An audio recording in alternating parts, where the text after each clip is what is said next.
In the anxiety with which we are living at this time, our uncertainty can easily translate into despondency.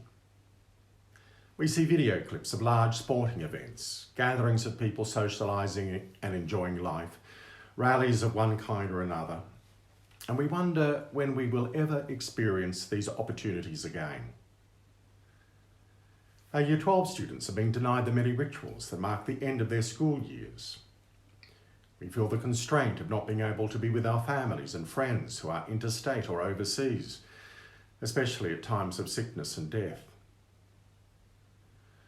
We are acknowledging that our experience of the pandemic will not be over anytime soon. Despondency is inevitable. Despondency, however, can translate into disillusionment. Our sense of loss and of grief can easily form into a type of resentment, of bitterness. Sadly, then, the outcome is a closed heart. How are we to live with open hearts, even as we acknowledge our despondency? One of the most radical truths we will learn in life is that which is expressed by the Australian novelist Patrick White when he wrote, "The mystery of life is not solved by success, which is an end in itself, but in failure, in perpetual struggle, in becoming."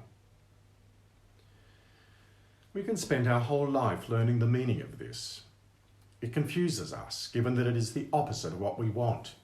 It is the antithesis of the culture in which we've been immersed and which seduces us in subtle ways so that we become despondent because we find that we are not as free as we think, not as in control as we want to be.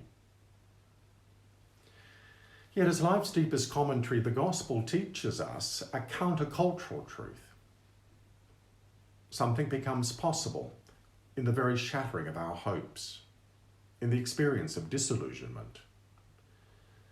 As the Irish poet Patrick Kavanagh put it starkly, and three sad people had found the key to the lock of God's delight in disillusionment. How can God have a delight in our disillusionment? It can only be if the experience of disillusionment opens up for us a possibility about life that we may not have otherwise.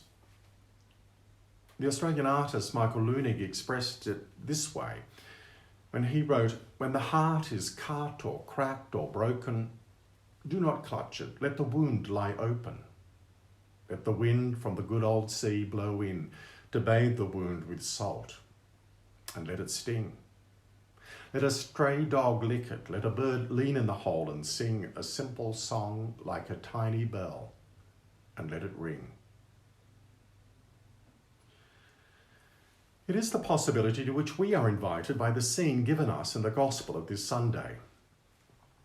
The German writer Jürgen Moltmann highlights that Peter wants what we all want.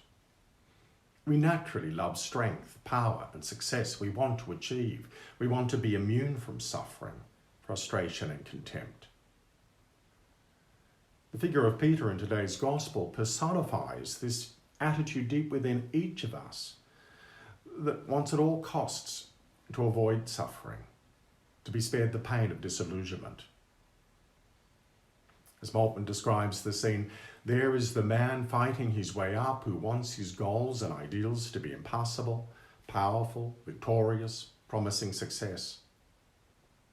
But before him is the suffering, swooning, and crucified God who loves his people truly as they are, uncertain, mortal, at each other's mercy. As Moltmann observes, it's the encounter between the man who wants to be God and the God who is man. Jesus calls his disciples to follow him not as someone who is successful and powerful, but as someone who is weak and vulnerable. This totally confuses the first disciples of Jesus, and it continues to confuse us as disciples now. Jesus is not calling us to go through life suffering. We're not those who are looking for suffering. However, he invites us to be those who do not seek to anesthetize ourselves from the inevitability of suffering in life.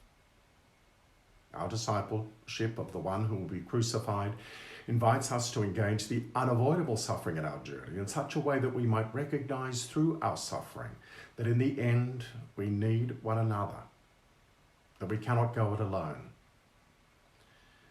It is in our openness to one another, in our vulnerability rather than our strength, that renders us most deeply human and provides us with our deepest source of happiness. To follow the one who is open to the reality of suffering means that the Christian disciple finds life's deepest meaning and truth not along the avenue of success, but rather along the road of a brokenness that is shared with others, and when our vulnerability is transformed into a hospitality for others.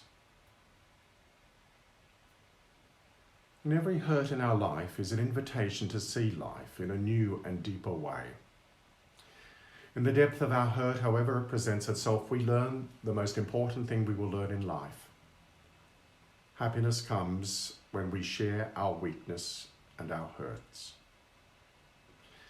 This is the invitation of the gospel to us in the face of our despondency, to stay present to it long enough to perceive what might be the invitation to a new way of living, to a new perspective on life.